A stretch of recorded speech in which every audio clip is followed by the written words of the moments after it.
may we request former Senate President Minority Leader Senator Vicente C. Soto to lead the chamber in prayer. Heavenly Father, we come before you today with humble hearts, seeking your presence, your wisdom, and guidance. In these challenging times for our nation, we ask that you shine your light upon every heart and every decision made in the service of the Filipino people. Lord, we pray for integrity to prevail over dishonesty, for humility to overcome pride, and for truth to silence deception. May those entrusted with leadership walk in righteousness, accountability, and genuine concern for the common good. Grant us the courage to do what is right, even when it is difficult. And dear God, give us wisdom to choose what is just over what is convenient. Protect our institutions and our nation from the influence of evil, corruption, greed, division, and selfish ambition. Father God, guard every mind and heart against temptation and guide all public servants to become instruments of peace, fairness, and compassion. Dear Lord, bless our nation with leaders who fear you, honor the truth, and serve with sincerity.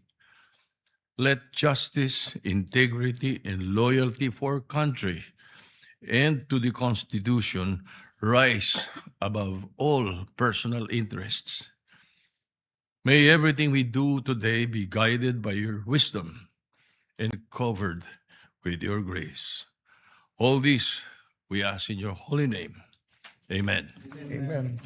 Thank you very much, Senator Soto. A prayer that all of us should reflect on. Secretary, please call the roll call. Please call the roll.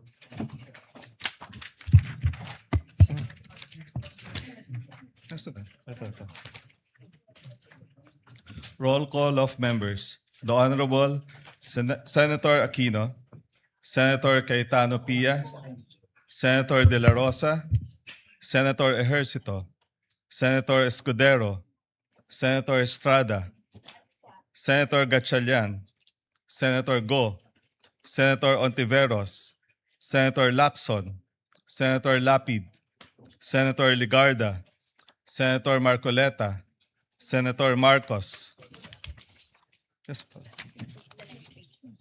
Senator Padilla, Senator Pangilinan, Senator Soto, Senator Tulfo Erwin, Senator Tulfo Rafi, Senator Villanueva, Senator Villar Camille, Senator Villar Mark, Senator Zubiri, Senate President Cayetano Alan is present. With 22 senators present, the chair declares the presence of a quorum. Mr. Majority President. Leader. Thank you. Mr. President, before we proceed, may I just be allowed to respectfully acknowledge some guests from the gallery? We have guests of our Senate President, Alan Peter Cayetano, Mayor Sammy Co of Pagadian City, who's here with us, guests of Senator Mig Zubiri, my kababayan, the pride of Bulacan, Mr. Juanito Torres, a well-known artist from the great town of Pulilan, Bulacan. He's also with us.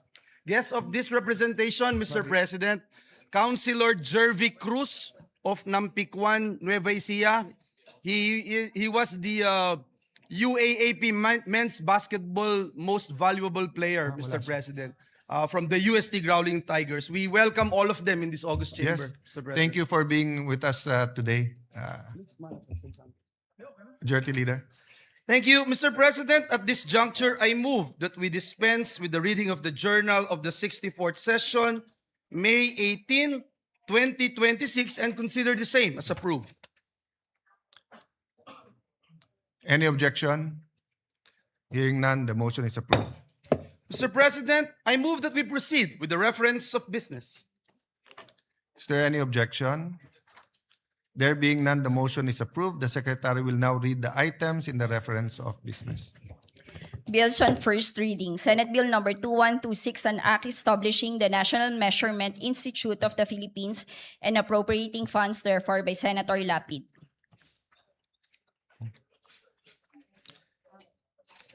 Referred to the Committee on Science and Technology, Civil Service, Government Reorganization, and Professional Regulation, Ways and Means, and Finance. Senate Bill number 2127, an act extending the corporate life and expanding the powers of the Philippine International Trading Corporation, amending for the purpose PD number 1071, otherwise known as the Revised Charter of the Philippine International Trading Corporation by Senator Lapid. Referred to the Committees on refers to the Committee on Government Corporation and Public Enterprise, Trade, Commerce, Entrepreneurship, and Finance. Resolutions. PSR 386, resolution congratulating and commending Albert Ian de los Santos for his historic gold medal performance and record-breaking feat in the men's 71 kilogram category at the 2026 IWF Junior World Championship in Ismailia, Egypt by Senator Lapid.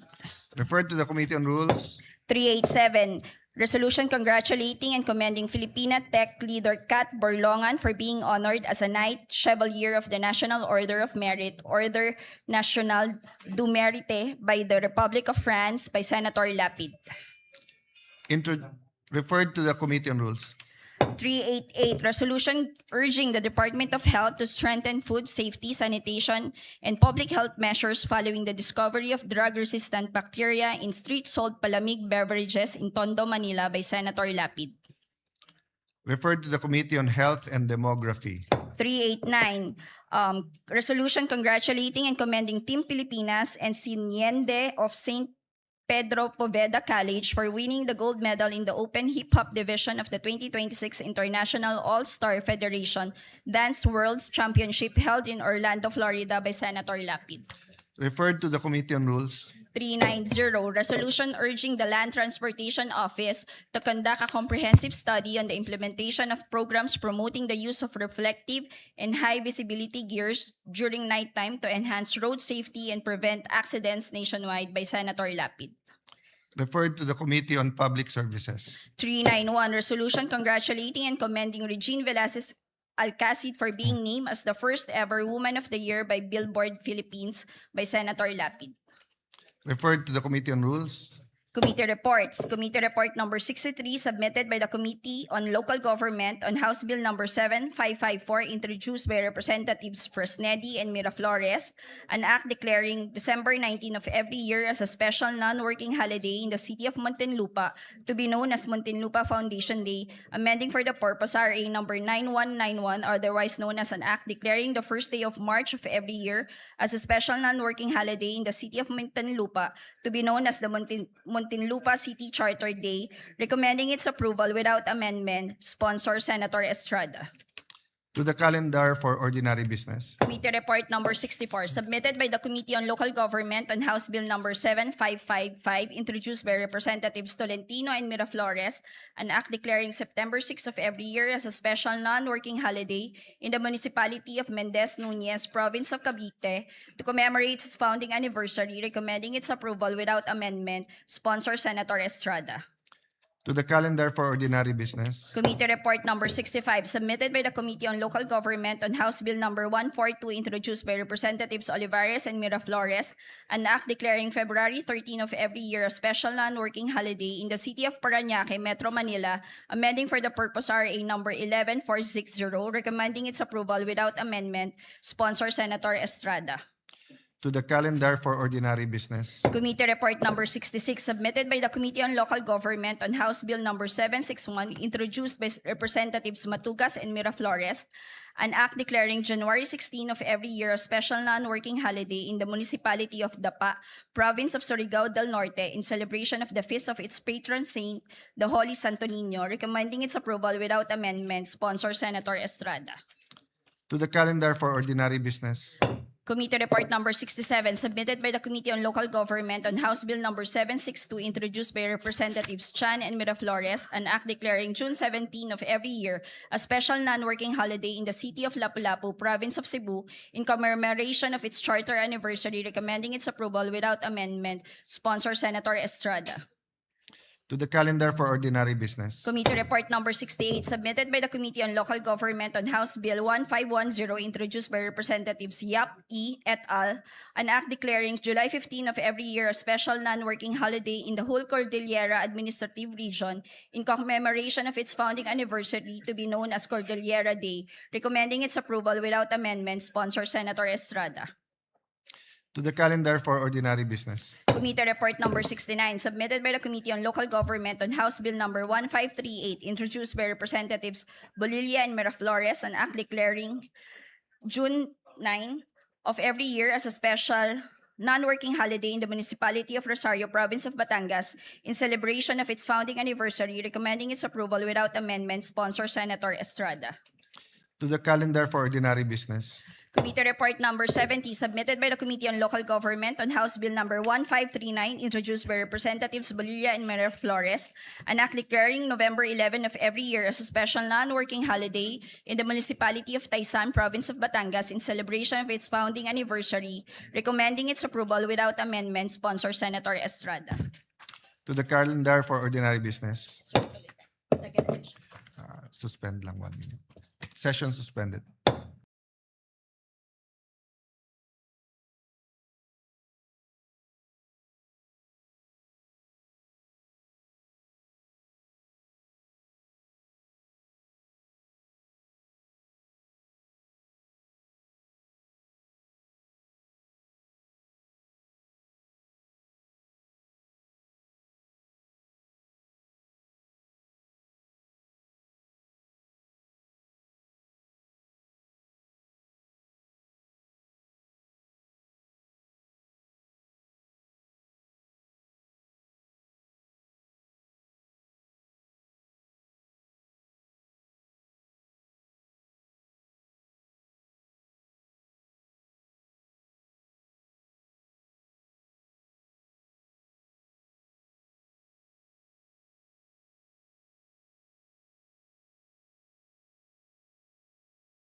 Additional reference of business. Message from the House of Representatives. Letter from the House of Representatives informing the Senate that on May 5, 2026, it passed the following House bills in which it requests the concurrence of the Senate. House Bill number 8466, an act instituting the National Land Use Policy, providing the implementing mechanisms, creating for the purpose the National Land Use Commission, and appropriating funds therefore. Referred to the Committees on Sustainable Development, Goals, Innovation, Futures Thinking, and Finance. 8647, an act strengthening and expanding the Pantawid Pamilyang Pilipino Program, amending Republic Act number 11310, otherwise known as the Pantawid Pamilyang Pilipino Program Act. Referred to the Committees on Social Justice, Welfare, and Rural Development, and Finance. 7704, an act expanding the prohibited acts of discrimination against women on account of sex, amending for the purpose PD number 442, otherwise known as the Labor Code of the Philippines as amended. Referred to the Committees on Labor, Employment, Human Resources, Development, Women, Children, Family Relations, and Gender Equality. 8461, an act granting the Katikbak Enterprise, San Pablo City Incorporated, a franchise to construct, install, establish, operate, and maintain radio and television stations in the Philippines. Referred to the Committee on Public Services. 755, an act establishing a district office of the Land Transportation Office in the city of Sagay, Negros Occidental.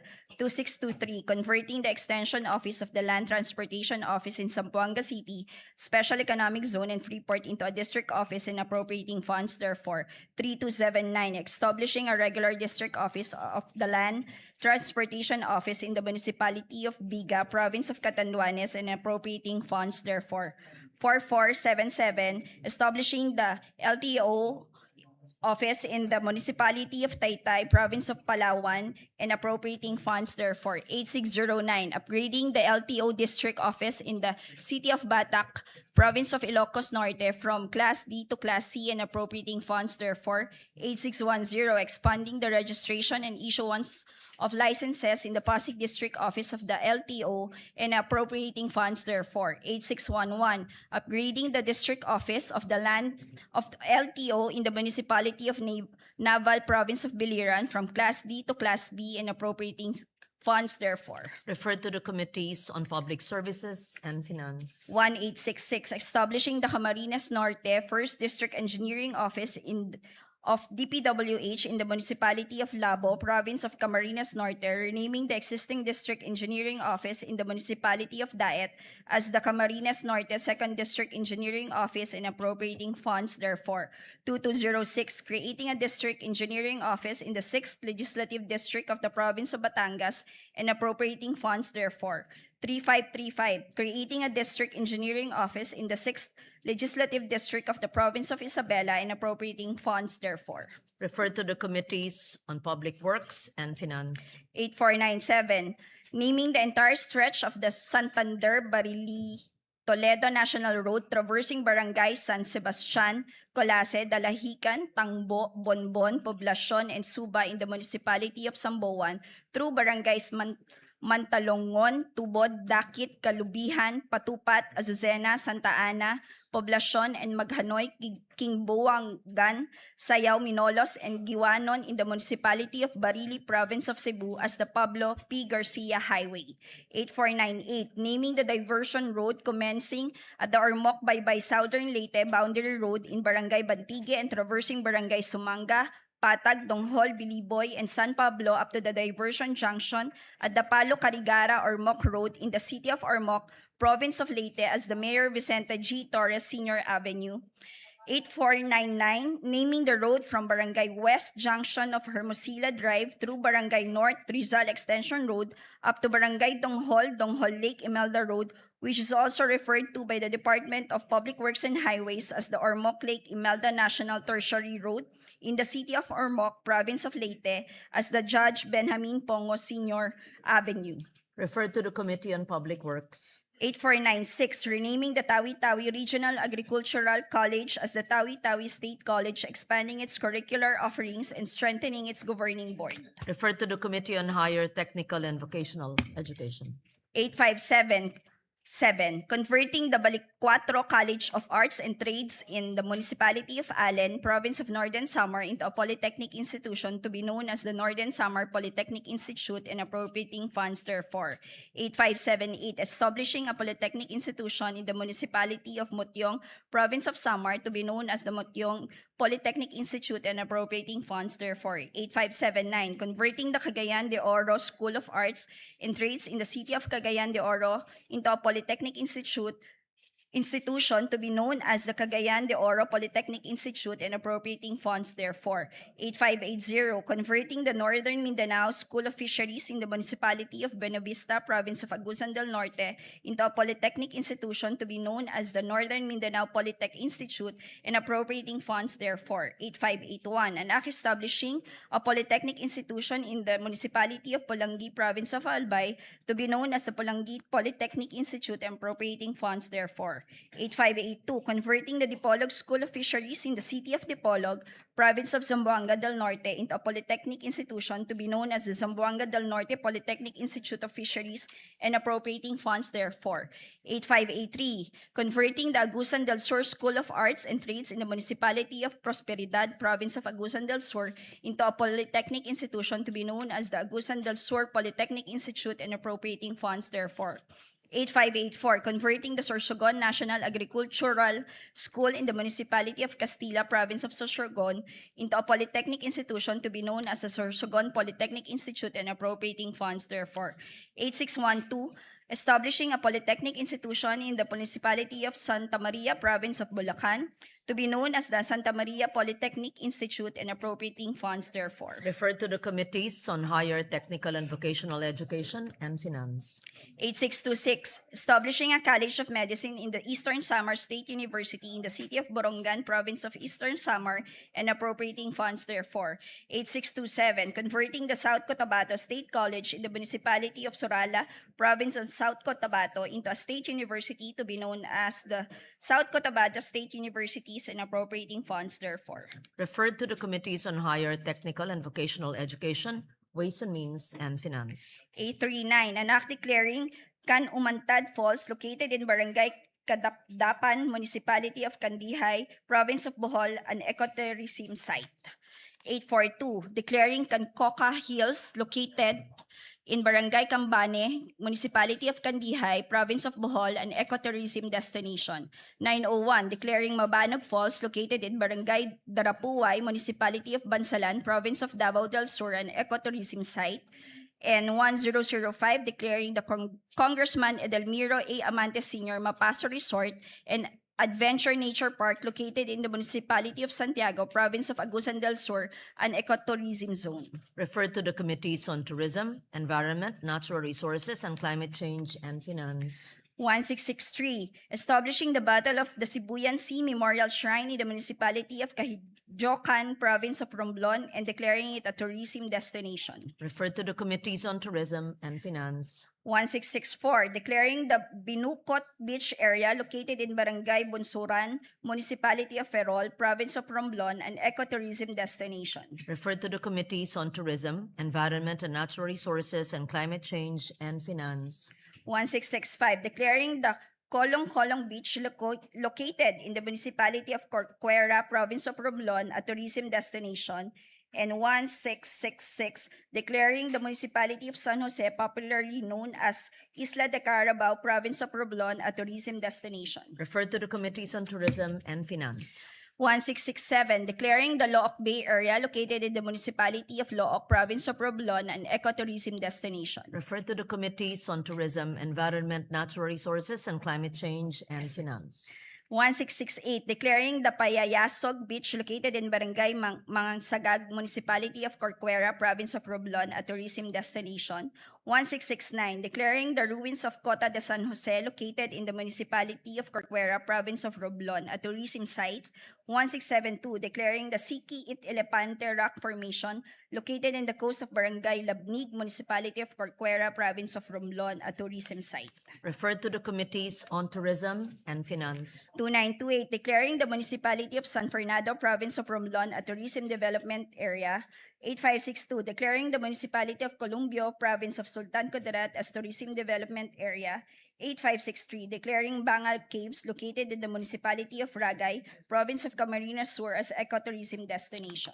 Referred to the Committees on Tourism, Environment, Natural Resources, and Climate Change, and Finance. 8564, declaring Barangay Managa in Sitio Balutakay, Municipality of Bansalan, Province of Davao del Sur, as a prime tourism destination. Referred to the Committees on Tourism and Eight- Finance. 8565, declaring the Pasig Islet located in Barangay Bato, Municipality of Santa Cruz, Province of Davao del Sur as an ecotourism site. 8566, declaring Barangay Kapatagan in the City of Digos, Province of Davao del Sur as tourism destination. 8568, declaring the Bakhawan Eco Park located in Barangay New Buswang, Municipality of Calibo, Province of Aklan as an ecotourism zone. Referred to the Committees on Tourism, Environment, Natural Resources, and Climate Change, and Finance. 8569, declaring the immediate environs of the National Shrine of Padre Pio, commonly known as Padre Pio Shrine, located in Barangay San Pedro, City of Santo Tomas, Province of Batangas, as a tourism destination. 8570, declaring the municipality of Barlic in Mountain Province as a tourism development area. Referred to the Committees on Tourism and Finance. 8571, declaring the Palani Beach located in the municipality of Balod, province of Masbate as an ecotourism destination.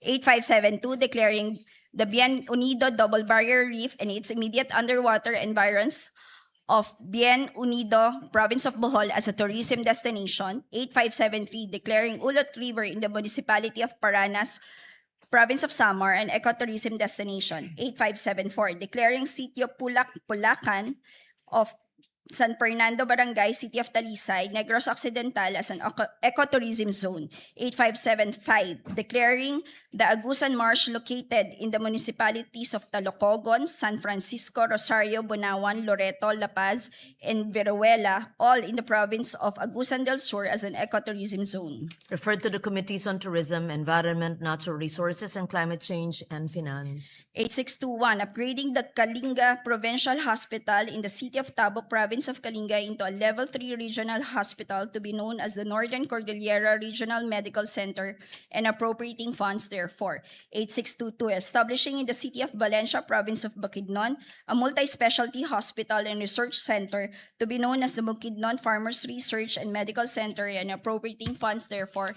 And 8623, renaming the Jose B. Lingad Memorial General Hospital in the city of San Fernando, province of Pampanga, to Jose B. Lingad Medical Center, increasing its bed capacity from 1,000 to 1,500 beds, upgrading its professional healthcare services and facilities, authorizing the increase of its medical personnel and appropriating funds, therefore repealing for the purpose RA number 11359. Referred to the Committees on Health and Demography and Finance. 8457, granting a legislative franchise to Cagayan 1 Electric Cooperative to construct, install, establish, operate, own, manage, and maintain a distribution system for the conveyance of electric power to the end users in the city of Tuguegarao and municipalities of Peña Blanca, Enriles, Solana, Amulong, Piat, Santo Niño, Tuwao, Rizal, Igig, Alcala, and Bagao, province of Cagayan. 8458, granting a legislative franchise to Isabela 1 Electric Cooperative to construct, install, establish, operate, own, manage, and maintain a distribution system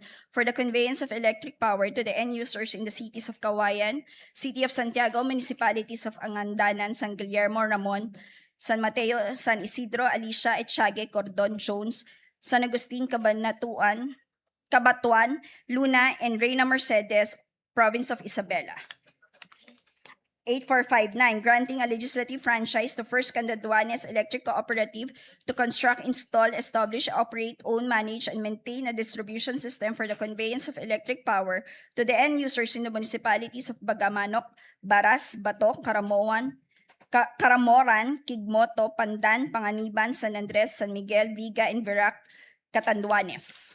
And 8460, an act granting a legislative franchise to Occidental Mindoro Electric Cooperative to construct, install, establish, operate, own, manage, and maintain a distribution system for the conveyance of electric power to the end users of Magsaysay, San Jose, Rizal, Calintaan, Sablayan, Santa Cruz, Mamburao, Abra de Ilog, Paluan, province of Occidental Mindoro. Referred to the Committee on Public Services. Madam President, if I may. Majority Leader. Thank you. Madam President, before we proceed, may I just be allowed to recognize some guests from the gallery? Guests of Senator Ligarda, Regional Director John Montero of BJMP Region 6, and Mr. Sergio Dava Jr. of the Provincial Government of Antique. Also, guest of this representation is Kasim Mirza from the University of Santo Tomas. We welcome all of them in this August chamber. We welcome you to the Senate. Madam President, having closed the period of interpellation, may I be allowed to respectfully move that we resume consideration of Senate Bill number 1511 under Committee Report number 15. This is the bill strengthening the protection of parents against hospital detention. I so move, Madam President.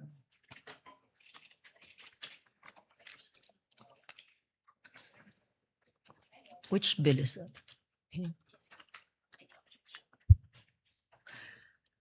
Any objection? Hearing none, the motion is approved and consideration of the said measure is now in order. Please proceed. Thank you, Madam President. This juncture, I move to open the period of individual amendments and with the consent of the body, may we recognize, Madam President, Senator Risa Ontiveros and to propose, not proposing na. Oh, the chair, the sponsor of the measure, Senator Risa Ontiveros, to propose amendments, Madam President. I so move. We recognize Senator Risa Ontiveros for the period. Is this committee amendments? This is individual amendments, Madam President. Individual amendments? Yes. But Senator Ontiveros is a sponsor. Yes, Madam President. Please proceed. Thank you, Madam President. Madam President, I thank Senators Sherwin Gatchalian, Joel Villanueva, and Robin Padilla for their proposed amendments, enhancing the provisions of Senate Bill 1511, or the Enhanced Anti-Hospital Detention Act. Page 1 amendment from Senator Gatchalian.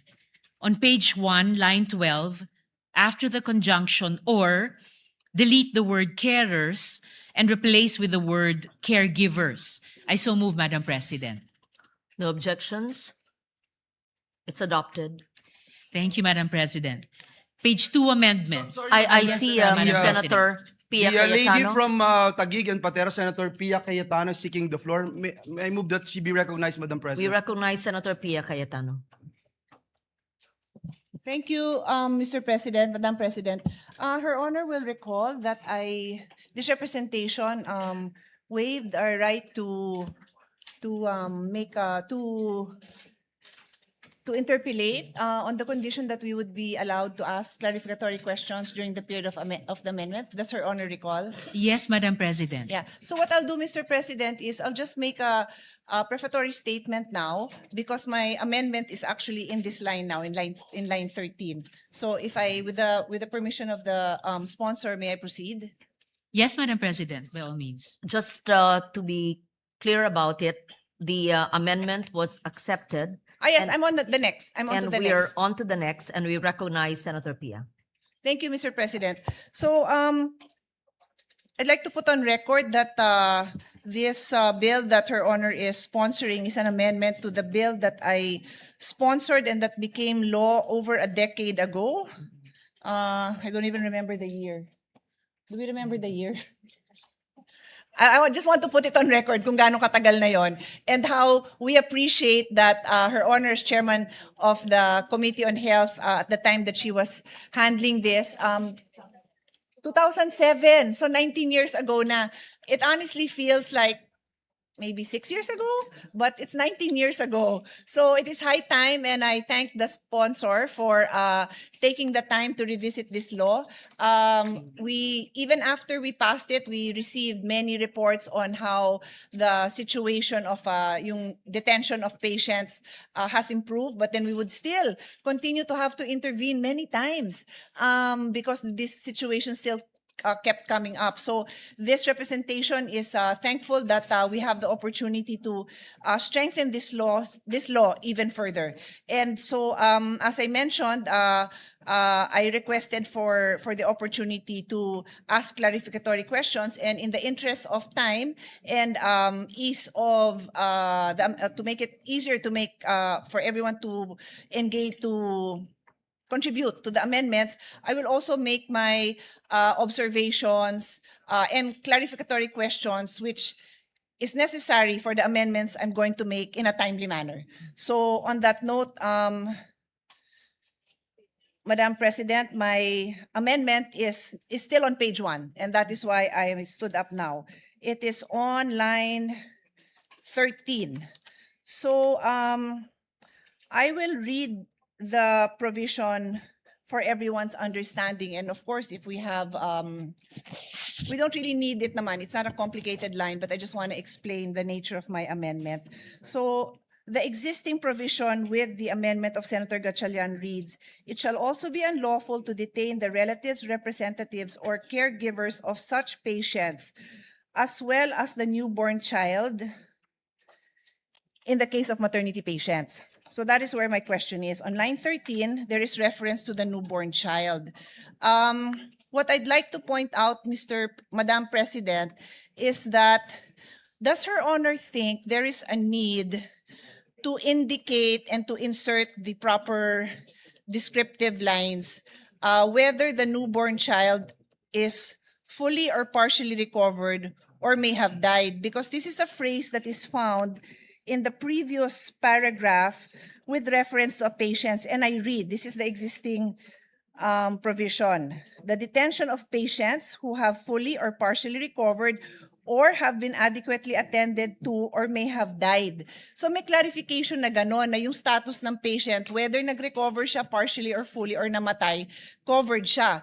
So I'm also asking now, should we make that same clarification for the newborn? Kasi po, yung nakita kong mga cases, ilalaban pa talaga ng ospital, patay na. Hindi naman sinabi sa batas yun na patay na. Buhay pa. So this representation feels it won't hurt to add those lines. We submit, Madam President, I do agree with the gentlewoman from Taguigan Pateros that it would not hurt to include that qualification if she so desires. Okay.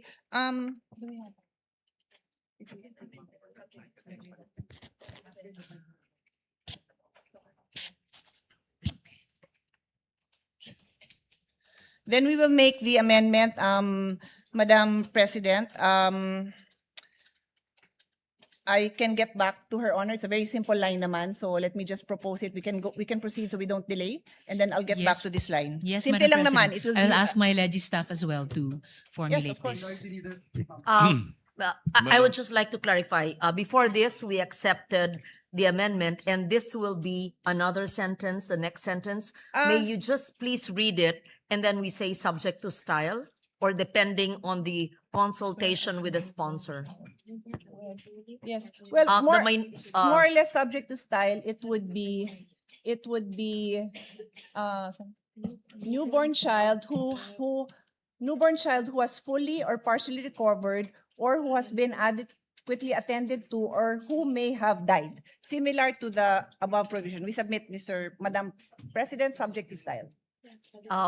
If the sponsor so agrees, then the amendment you're supposed to accept it if you would agree. Just to add, Unless Madam there's any President, to objection. my earlier acceptance, although this second paragraph of Section 1 is originally supposed to refer to that nefarious practice of palit ulo, but as I mentioned, it would not hurt if the gentlewoman so desires to add that qualification of whether having fully or partially recovered and having been adequately attended to or may have died to the phrase newborn child, Madam President. It is therefore accepted by the sponsor. It is accepted, Madam Subject to President. I just style. made of record that the original focus of this paragraph was that palit ulo practice. That is clear. But just to be clear, the focus doesn't change. This amendment instructs, strengthens that whether buhay po or patay na po, covered, hindi nila pwedeng, it strengthens the right That of is understood. the mother to Yes. to be able to bring home her child. Yes, Madam Yes. President. And we recognize the minority leader, Senator Soto. I will concur with the subject to style, but just as a reminder, editorial amendment. I don't think there is a use for the Article 2 between us and D. Yeah, that's what. Yes, yes, we noted that, Madam President. I would have included that. My staff was already pointing it out to me, but since I said subject to style, di ko na po sinama. But thank you, Mr. Minority Floor Leader, dahil yun din po ang nakita natin. Thank you for that. We thank the minority leader for that. We proceed. Madam Sponsor. Yeah, yes, Madam President. Thank you. On moving now to page 2 amendments. First from Senator Gatchalian. On page 2, line 12. Madam President, Yes, I have Madam an President. anterior amendment. Mine, Madam President, is on line 6. And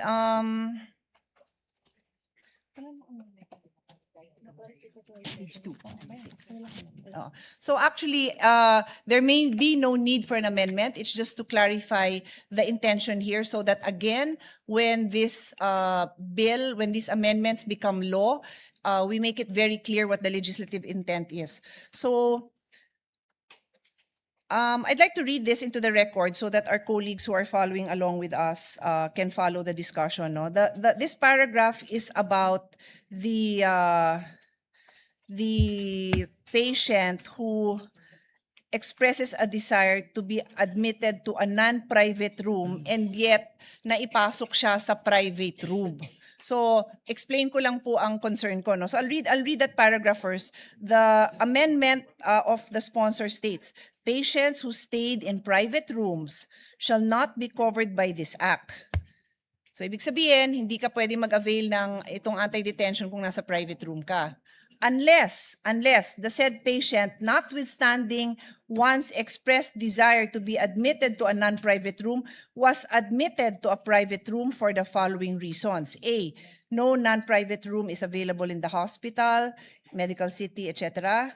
B, the physician or other medical professionals of the hospital, medical clinic, or other facility deemed it to be in the best interest of the patient to be admitted. So the observation and the legislative intent that I want to put on record is on letter B, na kaya naipasok sa private room ang pasyente dahil yung doktor niya or other professional, medical professional of the hospital or health center deemed it in the best interest of the patient to be admitted. Yun ho ang intention, tama ba, Madam Sponsor? That's right, Madam President. Okay.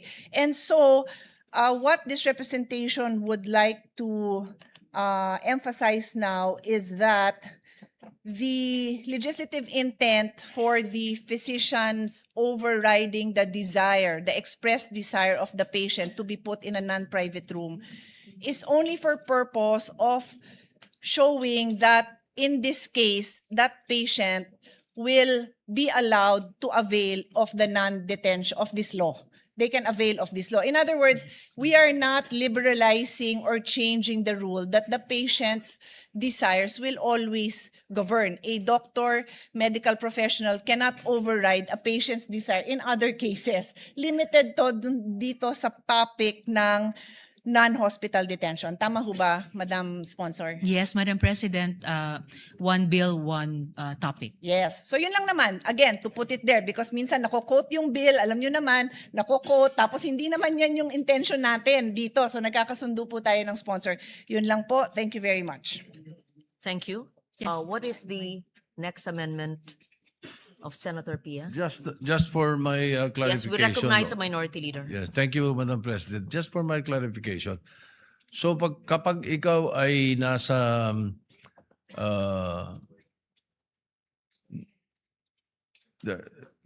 in a private room, you know, you're in a private room, the law does not apply to you? This law does not apply to you? Is that it? That is right, Madam President. So Kung nasa non-private room ka, ano babayaran mo ron? Di ba wala ka naman talagang babayaran doon? Sa private room kami babayaran eh. it's actually the So case. why are we Sorry, exempting Minority Leader. them?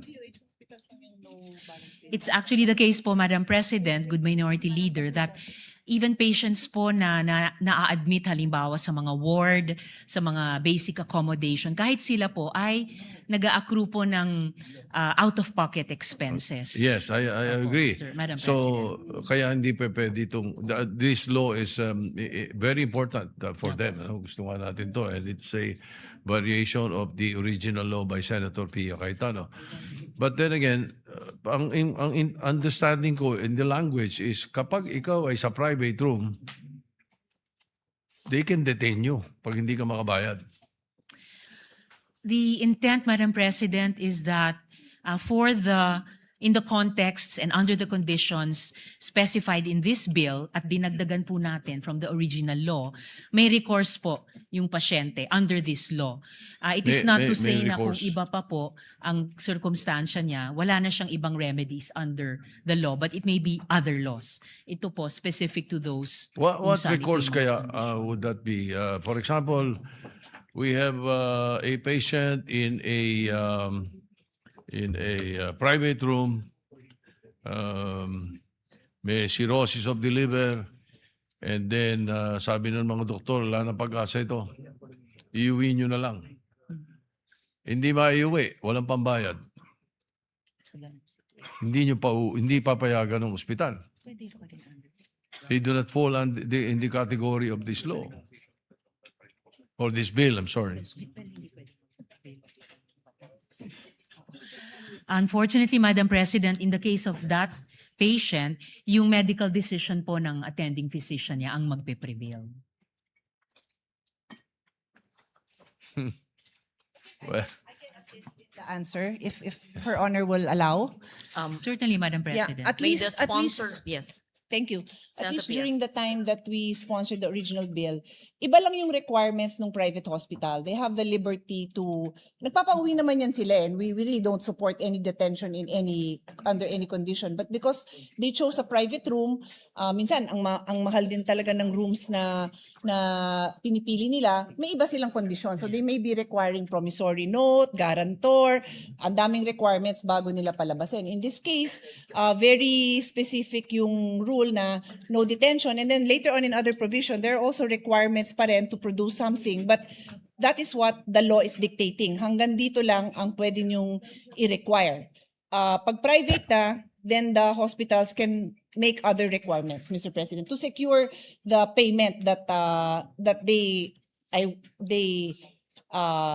for payment for the services that were rendered, Mr. President. Yun yung naalala po natin dun sa bill when we worked on it before. Thank you. Additionally, I hope Madam it President, clarifies. po maiiwasan yung sitwasyon na binababalaan ni Minority Leader dahil kahit sa mga private hospitals, by law, kailangan nilang i-provide 10% ng mga kwarto nila under ward or basic accommodations terms to the patients, Madam President. well, just for the record, so that when this bill becomes law, the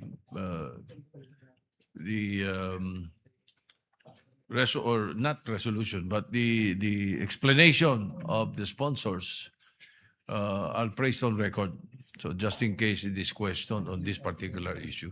And the I point just of the wanted to minority place that leader on is the record. protection on the part of those availing Yes, of so the those who cannot pay. Anyway, cannot ju- pay, but in a yes, private room. We just Yes. wanted to place it on record. Thank you. Thank you. Thank you, Senator Minority Soto. Leader, Madam President. Senator Cayetano is finished with her We're on page amendments. 2 Yeah, amendments, we're Madam just President. following the sequence, so I have Okay. more when Her Honor Yes. gets to the page and number that I'm at. Thank you. Thank you. We recognize Senator Erwin Tulfo. If the lady sponsor would allow it, Madam President, I just Yes, Madam want- President. Gusto ko lamang po kasing linawin, nabanggit po kasi kanina na may mga pasyente pong sila po kasi ang namimili na ilagay sila sa pribadong kwarto. Sa amin pong public service, sa aking pong tanggapan, kadalasan po na ini-interview po namin ay bakit ka pumasok sa private room gayong wala ka naman palang kakayahan na magbayad.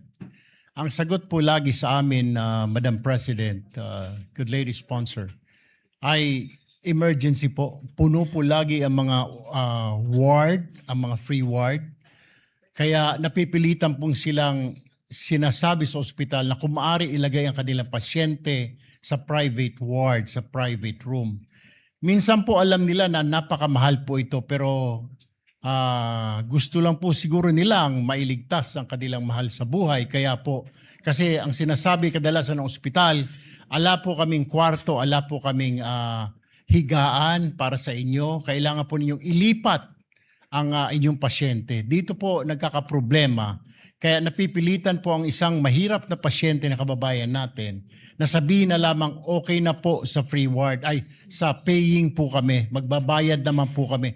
Gayong alam po nila na wala po silang kakayahan na magbayad. Ito po ang isa sa mga kadalasang suliranin ng mga kababayan natin, Madam President, good lady sponsor. Kaya po, hindi naman sa kagustuhan nilang mailagay sa private room, kundi dahil sa ika nga kailangan na pong matugunan, makita ng doktor ang pasyente. Otherwise, ang option lamang po nila ay ilipat sa ibang ospital. Kalimitan po sa mga lalawigan, kailangan ilipat pa sa isusunod na bayan o sa lungsod ang pasyente para lamang po matugunan. Paano po, Madam President, good lady sponsor, kung ang sakit po ay appendicitis at kailangan na pong operahan? Ililipat pa po ba? Kaya no choice po sila. Siguro po, can we put this on record, Madam President, good lady sponsor, na sometimes po, hindi po nila kagustuhan na ilagay po ang kanilang pasyente sa ospital. Yun sa private room, Madam President, good lady sponsor. Yun lamang po. Thank you, Senator Erwin Tulfo. Salamat. Take note of that, and Yes. at least if there are problems in the future in interpretation of this law, the comments will be able to enlighten the poor patients who may be booked in a private room. Thank you. Salamat, Madam President. And even now, salamat sa good gentleman mula sa Palawan. Yung pag-exempt sa exemption ng coverage nitong law sa ganong mga pasyente na inilarawan ng good gentleman ay nandun na rin po sa page 2, line 8, letter A, na kaya sila na ipasok sa private room. May dahilan na no non-private room in the hospital, medical clinic, or any other similar facility was available. Or ganun yung impormasyon na ibinigay sa kanila. And the patient was compelled to be admitted thereto due to the urgency of the case. Pero nagpapasalamat pa rin ako sa good gentleman. Yung dagdag na paliwanag nila sa ganitong sitwasyon ay on the record na rin po para sa mga situations in the future tulad ng sinabi ni Madam President na kailangan pang lalong ipaliwanag. Salamat, Madam President. Thank you. We recognize Senator Pia Cayetano. It's just an added commentary.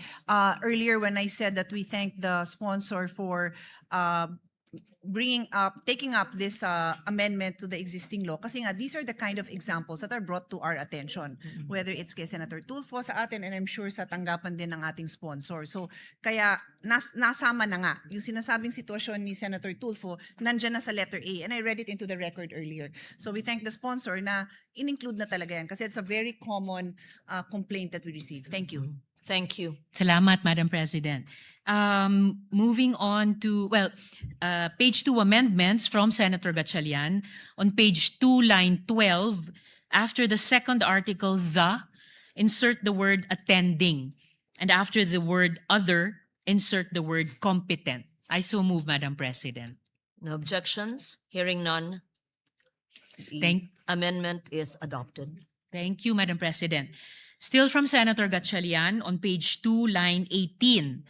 After the word circumstances, insert a colon and the phrase, provided that the medical justification shall be in writing and signed by the attending physician or other competent medical professional. I so move. No objections? Hearing none, it is adopted. Thank you, Madam President. From this representation and Senator Gatchalian, still on page 2, between lines 18 and 19, insert the following paragraph. For purposes of this act, detention refers to any act of restraining a person from leaving the hospital, clinic, or similar facility on grounds of non-payment, in part or in full, of hospital bills, medical expenses, or professional fees.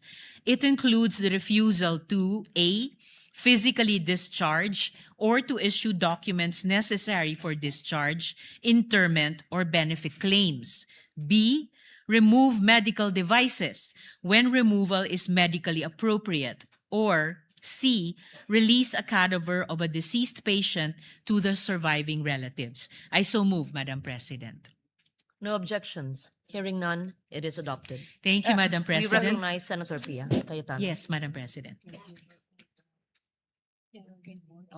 I actually defer to the wishes of the sponsor. Just like to point out that in the definition of detention, and I don't have a copy, so this is just from what I heard, Her Honor made reference to the detention of the patient. But when we defined earlier, in the earlier provisions, we referred to the caregiver and the newborn. So does Her Honor think it might be better that we also mention them, the patient, the caregiver, and the newborn, for consistency, Madam President? I would be accepting of that, Madam President.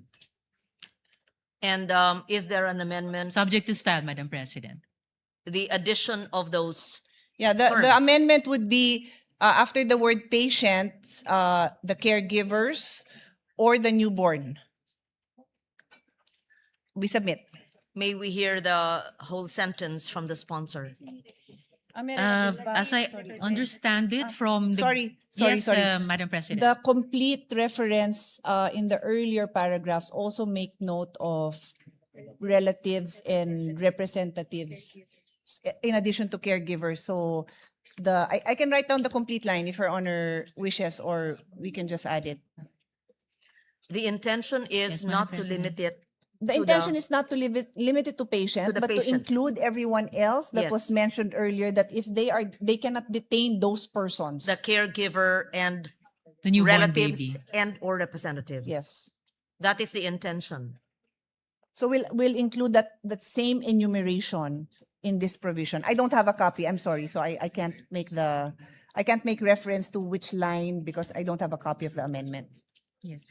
Again, Madam President, I accept subject to style.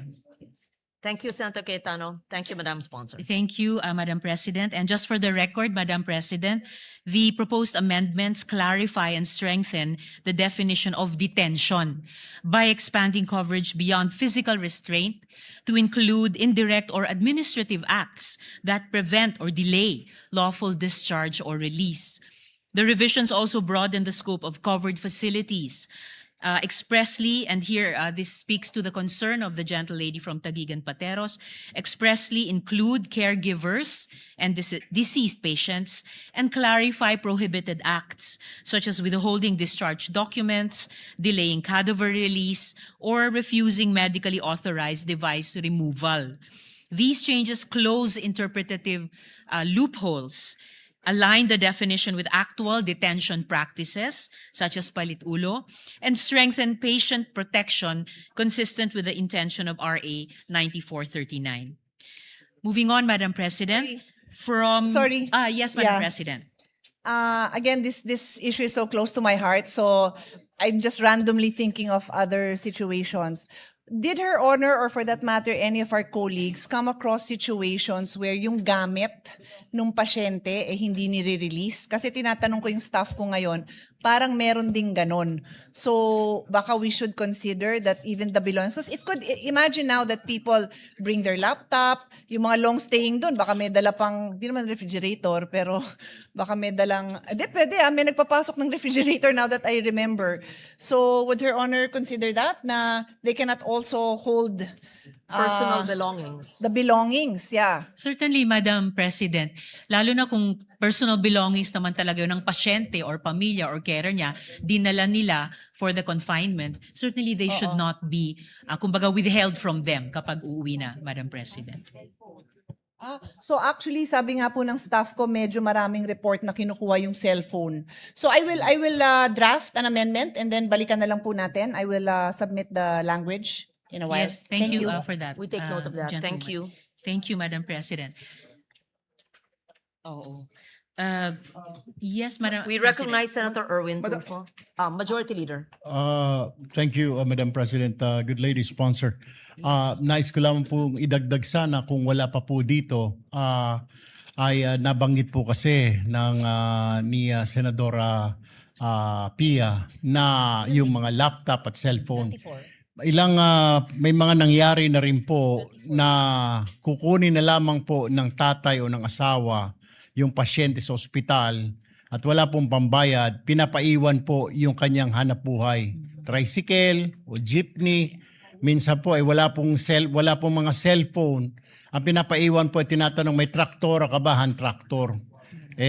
No choice po kundi gagawin po ng pasyente, ng asawa o ng tatay, iiwan po ang kanyang pangkabuhayan. Jeepney, tricycle driver, tricycle, traktor, hand tractor, Madam President, good lady sponsor. So, just in case kung wala pa po, baka pwede isama na ho natin. Wag naman, na hanap buhay po yun eh. May lalabas niya nga po yung kanyang anak, asawa, subalit yung kanyang pangkabuhayan naman po ay mawawala. Thank you, Madam President. What is the amendment of Senator Tulfo then? Gusto ko po sanang maisama po ito How kung do we phrase it? kung isama na rin po Yes. doon sa amendment Livelihood? po. Opo, na kay Senadora Pia, yung livelihood. Wag naman pong alisin yung livelihood, Madam President. And so we would include personal belongings and livelihood? Is that what the sponsor would agree to? Again, Madam President, probably subject to style, but I fully recognize the not just concern but real situations na inilalarawan ng good gentleman mula sa Palawan. Kaugnay nung dati ring mga or kasalukuyang practices na pinapipirma ng promissory note at kailangan may collateral. Paano nga po kung walang collateral or maika-collateral yung tao na aabot pa hanggang sa mga kagamitan para maghanap buhay. So this amended law is intended or amendatory bill is intended to prevent such situations. So I would be open to adding language reflecting the concern raised by the good gentleman. Thank you. Madam President, Yes, if I may. Majority Leader. Madam Yes. President, we have been talking about the proposed amendment of the distinguished gentleman from Palawan, and right now, Senator Pia and our minority leader are coordinating with each other with the right word that will be introduced later on. So we would like to put that into the records. Madam President, if I may I just move for a minute suspension? Session suspended.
Committee report number 50. And so move, Madam President. Any objections? Hearing none. The period of amendments on the measure is suspended. Thank you, Madam President. Madam President, with the consent of the body, I move that we transfer from the calendar for ordinary business to the calendar for special orders, House Bill number 6639 under Committee Report number 61, and House Bill number 6644 under Committee Report number 62. These are bills granting Philippine citizenships. I so move, Madam President. Any objection? Hearing none. Motion is approved. Madam President, I move that we consider the aforementioned House bills. I so move, Madam President.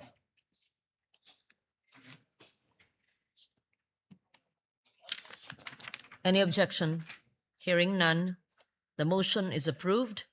Secretary, please read into the record the title of the bills without prejudice to inserting into the record the whole text thereof. House Bill number 6639, an act granting Philippine citizenship to Benny Francois Boatwright III.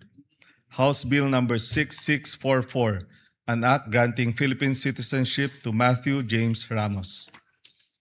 Madam President, upon the consultation of this representation to the minority leader and with the consent of the body, may I respectfully move to recognize Senator Francis Kiko Pangilinan to deliver an omnibus sponsorship speech. I so move, Madam President. We recognize Senator Kiko Pangilinan for his sponsorship. Yes, please proceed. Thank you, Madam President. Thank you, distinguished Majority Leader, Acting Majority Leader, and to our distinguished colleagues. I rise today, with the permission of our colleagues, for an omnibus sponsorship of two committee reports. Committee Report number 61 in consideration of House Bill 6639, granting Philippine citizenship to Benny Francois Boatwright III, and Committee Report number 62 in consideration of House Bill number 6644, granting Philippine citizenship to Matthew James Ramos. These measures correspond to Senate Bill 5095, authored by Senate President Alan Peter Cayetano, Senator Pia Cayetano, and Senator Bongo, granting Philippine citizenship to Benny Boatwright, and Senate Bill number 1613, authored by Senator Bongo, granting Philippine citizenship to Matthew James Ramos. Matthew and Benny are world-class athletes who, despite the many opportunities and paths available to them elsewhere, have chosen to cast their lot with the Filipino people. Pinili nila hindi lang lumaban para sa bandila natin, pinili rin nilang maging bahagi ng ating kwento bilang isang bansa. Matthew James Ramos is a decorated wrestler and a proud son of Filipino Pangasinense Father Chris Crescente Holanday Ramos. Kahit na ipinanganak at pinalaki sa Estados Unidos, pinili ni Matthew na bigyang karangalan ang kanyang mga ninuno, hindi lang sa salita, kung hindi sa sakripisyo, sa paninindigan at serbisyo sa Philippine sports. At the height of a promising wrestling career in the United States, Matthew made the life-changing decision to represent the Philippines in international competitions and help elevate the sport of wrestling in the country. Among his outstanding accomplishments, Matthew was runner-up in the 2023 NCAA Championships and was hailed as Purdue University's 60th All-American. He is a two-time NCAA qualifier and a two-time Big Ten place winner, finishing 7th in 2022 and 3rd in 2023. He became the 2022 U.S. Open champion in the 57-kilogram category and reached the NCAA Championships round of 12 in the 133-pound division that same year. He was also a two-time NWCA, National Wrestling Coaches Association Scholar, All-American, and at a young age, captured the 2018 Cadet World Championship in the 51 kilogram category. He was ranked among the top wrestling recruits in the United States by Flow Wrestling, Intermat, and the Open Mat. Yet, despite these accolades and the many doors open to him in America, Matthew Ramos chose the Philippines. He embraced not only our food, from adobo to dinuguan and to balut. If you are able to eat balut, you are very, very Filipino in that sense. But also the deeper values that define us as a people. Respect for elders through po and opo. The importance of family. During the hearing, I think 6 or 7 or 8 of his family members and his fiancée or his girlfriend was there.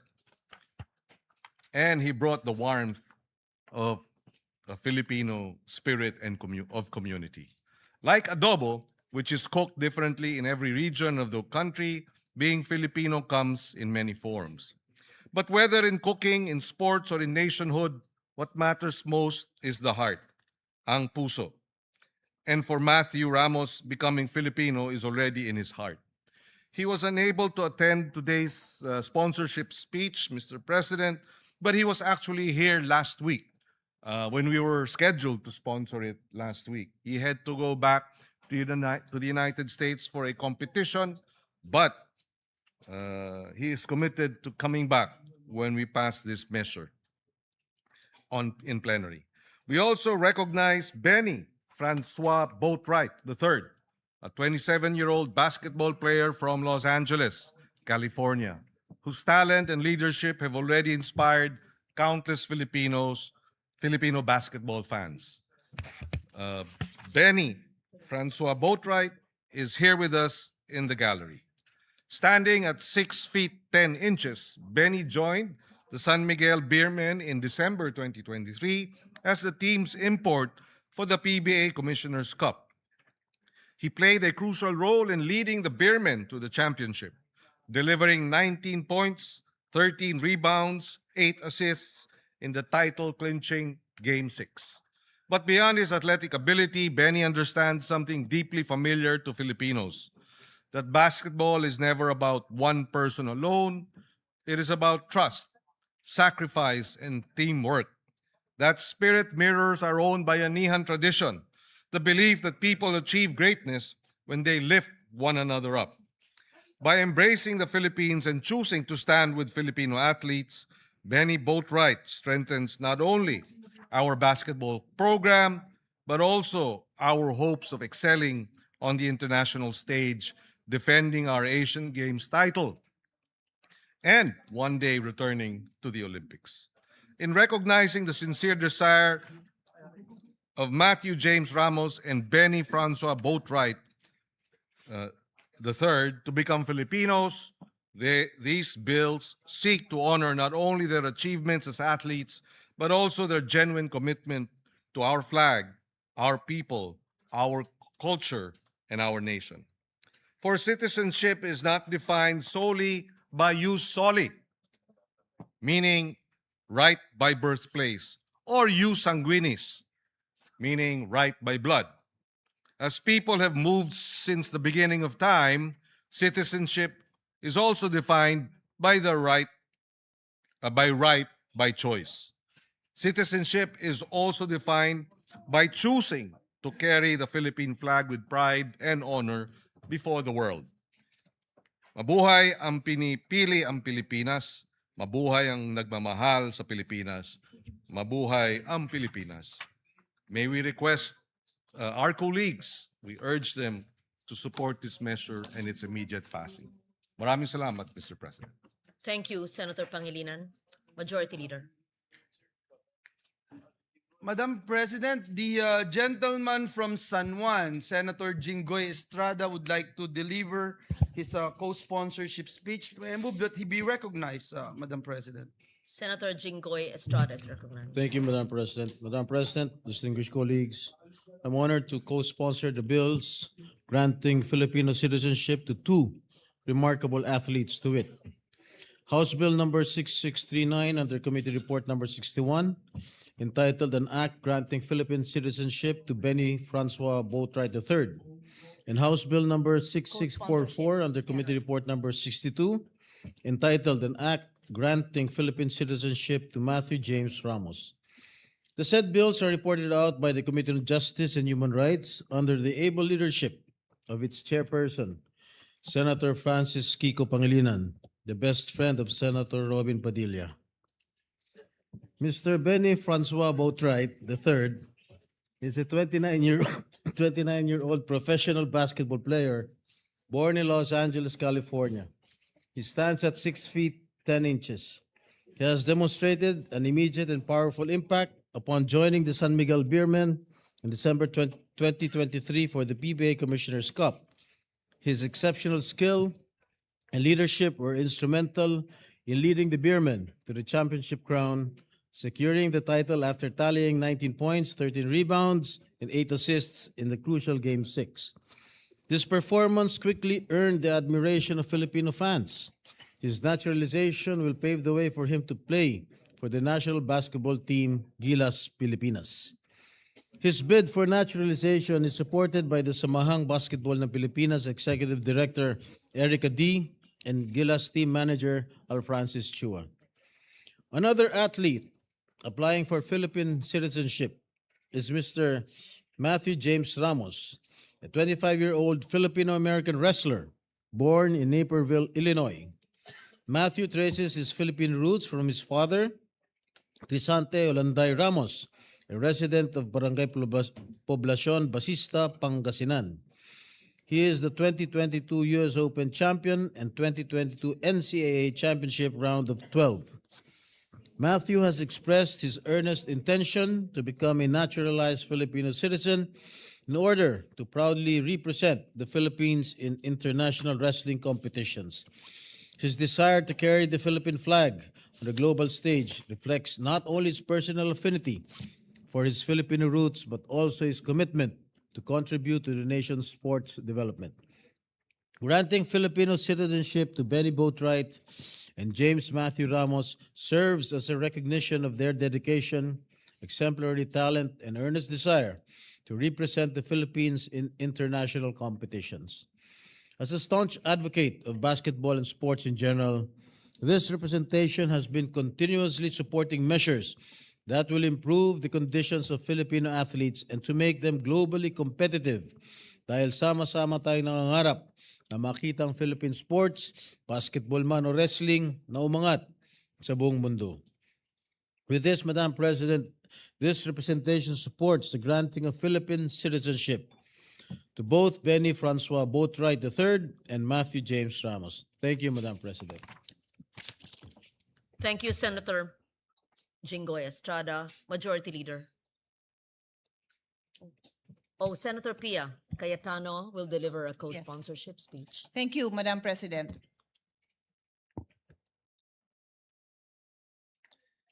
Madam President, I rise to co-sponsor House Bill number 6639 under Committee Report number 61, granting Philippine citizenship to Benny Francois Boatwright III, and House Bill number 6644 under Committee Report number 62, granting Philippine citizenship to Matthew James Ramos.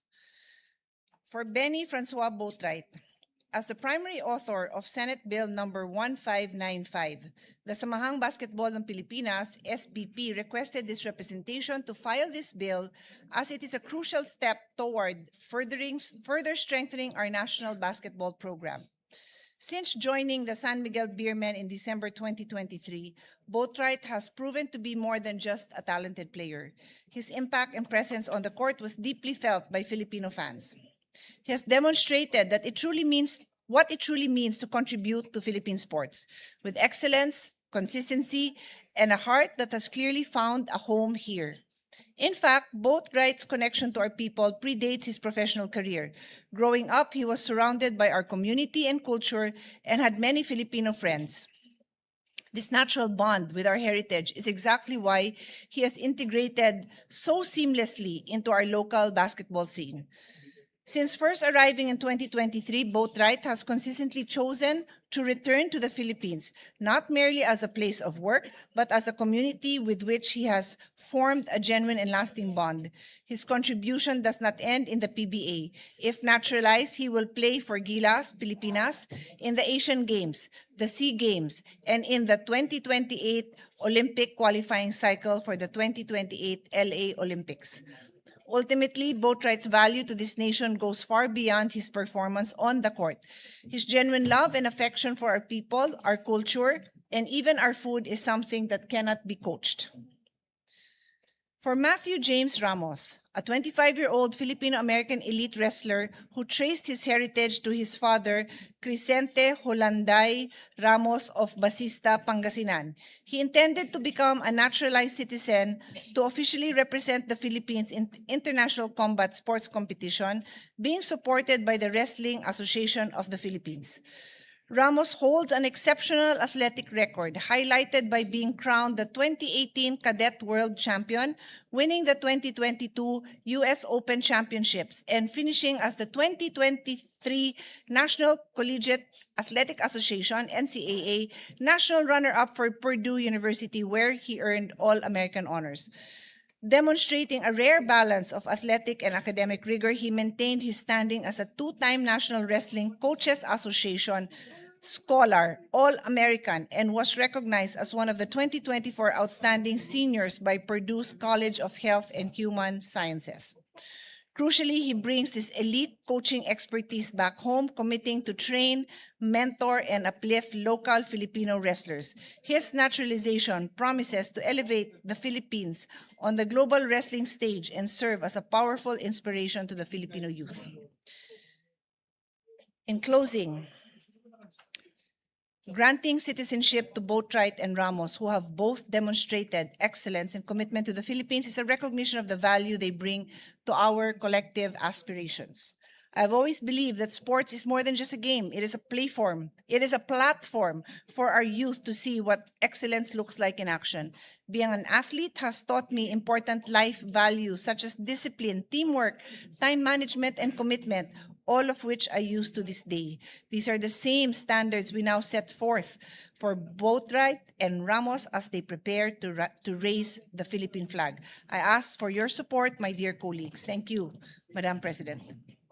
Thank you, Senator Pia Cayetano. For another co-sponsorship speech, we recognize Senator Bongo. Mr. President, esteemed colleagues, as one of the authors of the bills in consideration, I rise today to co-sponsor the measures granting Philippine citizenship to Mr. Benny Boatwright III and Mr. Matthew James Ramos. At the outset, allow me to express my full support for these measures and thank the sponsor, Senator Kiko Pangilinan, for prioritizing these measures.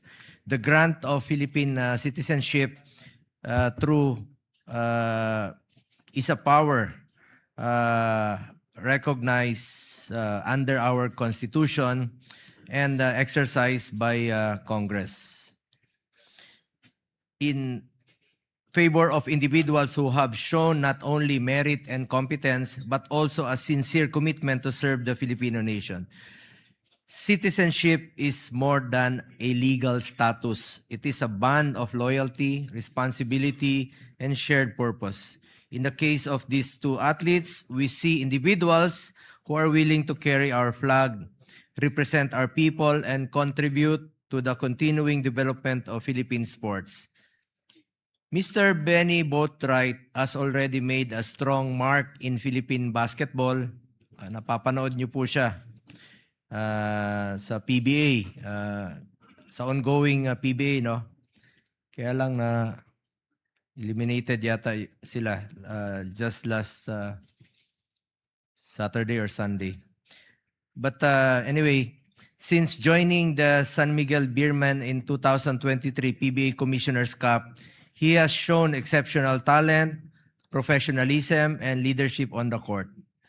His contribution helped the team capture the championship, and his performance proved that he can be a valuable addition to the future of Philippine basketball. As a potential naturalized player for Gilas Pilipinas. Yun po ang pinaka kulang ngayon natin, no? Since yung mainstay natin sa Gilas Pilipinas na naturalized player na si Justin Brownlee ay hindi na rin po bumabata. Kailangan natin ng batang naturalized player.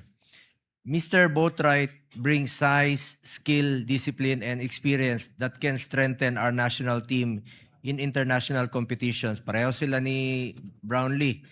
May mga 3 points shooting rin po ito. Magaling sa 3 points.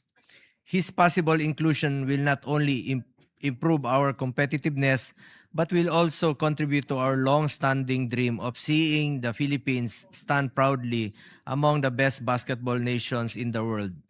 Lalong-lalo na po ngayon na napanalunan po natin ang first ever gold since 1962.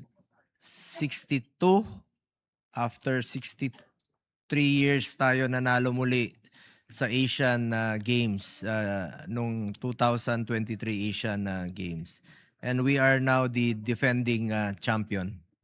Paalala ko lang po kay Mr. Boatwright, as you take on this role, I mean, just a reminder to you, you are expected to maintain your health and fitness at all times. Be always fit. Being part of the national team is not just an opportunity, it is a responsibility that calls for dedication, sacrifice, and excellence. Always bear in mind your duty to support and elevate the team, guided by discipline in everything you do, both on and off the field. You must consistently keep yourself in peak condition, prepared to perform and compete at the highest level. Always eat Filipino food. Try to eat bulad also, my favorite. Likewise, we also recognize Mr. Matthew James Ramos, a Filipino-American wrestler whose Filipino roots trace back to Pangasinan through his father. Ito talaga, nanggaling po ito sa Pangasinan at pride natin ito.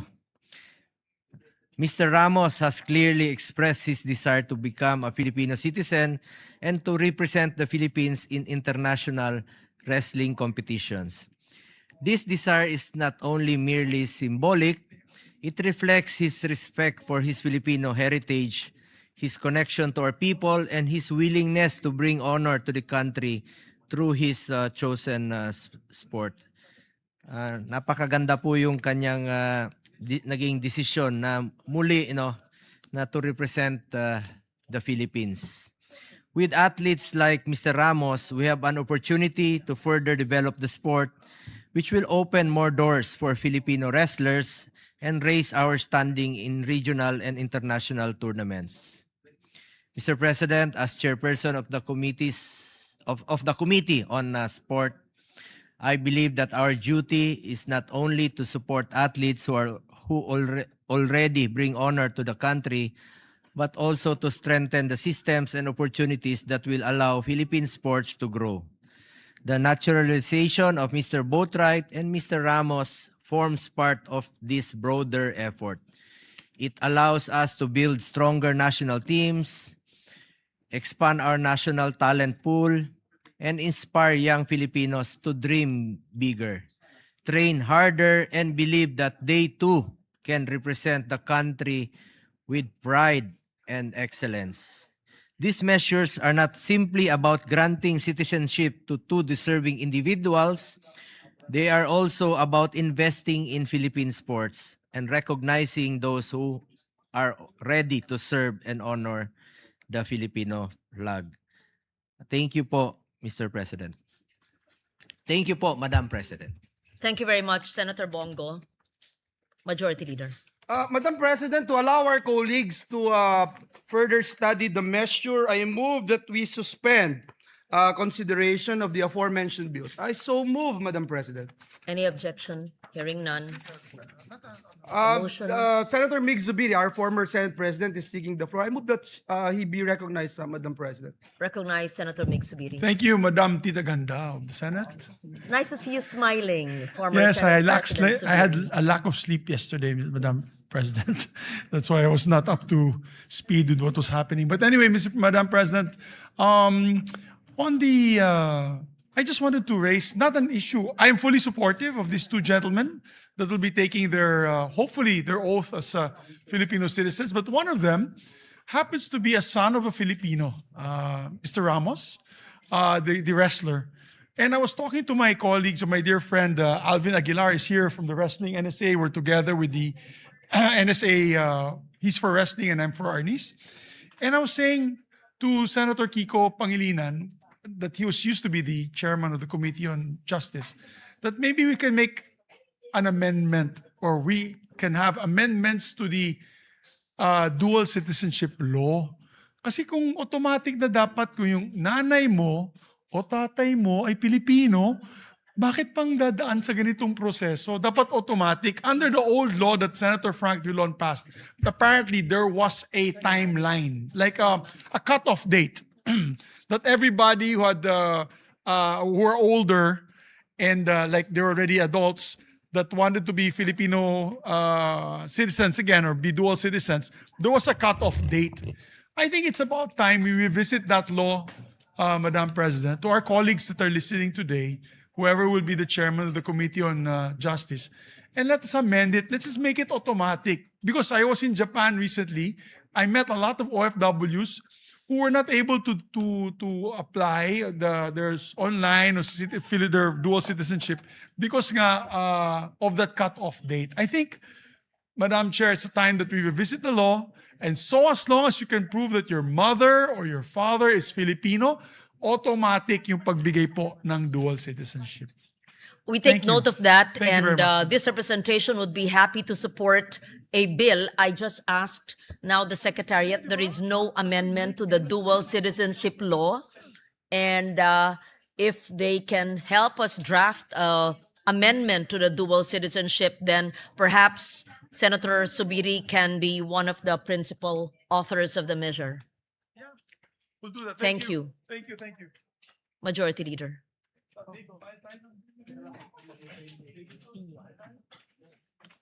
Yes, Madam President, may I move again to consider Senate Bill number 1511 under Committee Report number 15, and this is the bill strengthening the protection of patients against hospital detention. So move, Madam President. Have we, you've moved already for the... I did, Madam Yes, President. and the motion was approved. Yes. Yes. Already approved that Now we we suspend revert back consideration. and Yes. recognize Senator Ontiveros, the sponsor of the measure. May we recognize again the Salamat We po, Madam recognize President. Senator Ontiveros.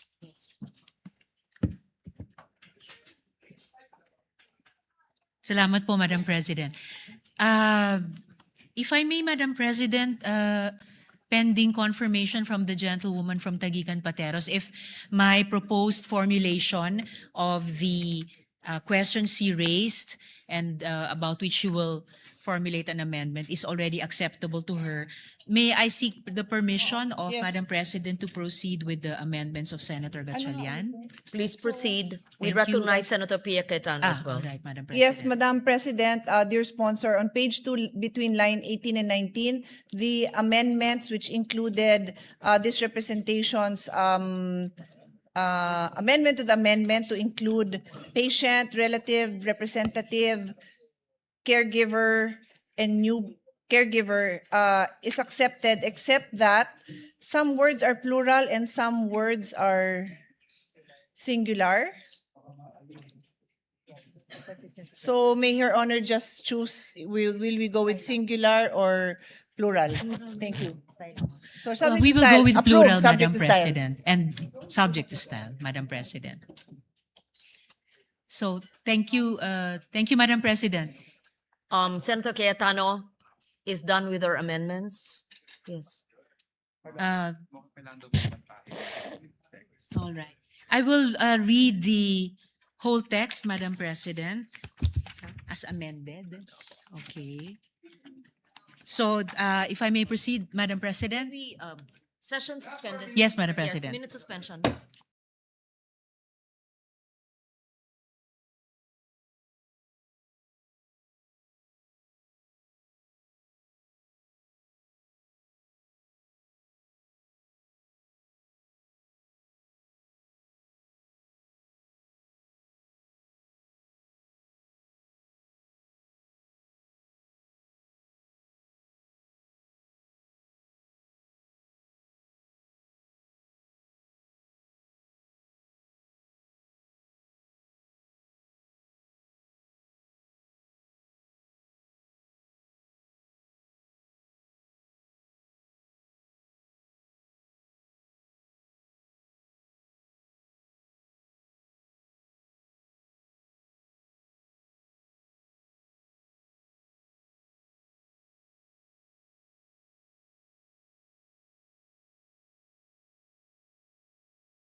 between lines 18 and 19, insert the following paragraph. For purposes of this act, detention refers to any act of restraining a person, whether a patient, relative, representative, caregiver, newborn, or deceased person, from leaving a hospital, clinic, or similar facility on the ground of non-payment, in whole or in part, of hospital bills, medical expenses, or professional fees. It includes the refusal to A, physically discharge a patient or issue documents necessary for discharge, interment, or benefit claims. B, remove medical devices when such removal is medically appropriate. C, release personal belongings. And D, release the cadaver of a deceased patient to the surviving relatives. So for the record, Madam Chair. We therefore approve Yes, the Madam Chair. amendment just read by the sponsor. Thank you, Madam Chair. To proceed, still on page 2 from Senator Gatchalian. On page 2, line 30, after the word required, delete the preposition on and replace with preposition of. Further, on the same line, delete the word senior citizens and replace with the word patients. I so move. No objection? So Thank- approved. Thank you, Madam Chair. Madam President. Page 3 amendments now. Still from Senator Gatchalian. On page 3, line 2, after the word development, delete the colon and the phrase provided further that those patients who are partially recovered shall sign a waiver or undertaking that they are assuming the risk of the consequences for requesting for discharge despite having not fully recovered. I so move. No objection? Thank Amendment you, is approved. Madam President. We recognize Senator Yes, Madam Pia President. Cayetano. To repeat, the motion approved was to delete from colon and the following phrase up to the words having not fully recovered. Yes, that Yes, is Madam clearly Chair. understood. Yes, Sorry, Madam Chair. I would just like to see it in writing just because I was conferring with my staff on my amendment on this same item. So I was not able to capture the actual amendment. It might be the same as mine. It might be different. I need time to just look at the actual amendment, Madam President. It is actually different, Madam President, and it's supposed to be the next amendment that I will read into the record, also from Senator Pia Cayetano. And I will yield the floor if the good gentle lady would prefer to read her amendment, Madam President. So I understand my amendment is different, but I do have a comment on this amendment. If Her Honor can just give me time, a minute suspension, please. All right. Yes, Session Madam President. suspended.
Hearing none, the consideration of the measure is hereby suspended until tomorrow. Thank you, Madam President.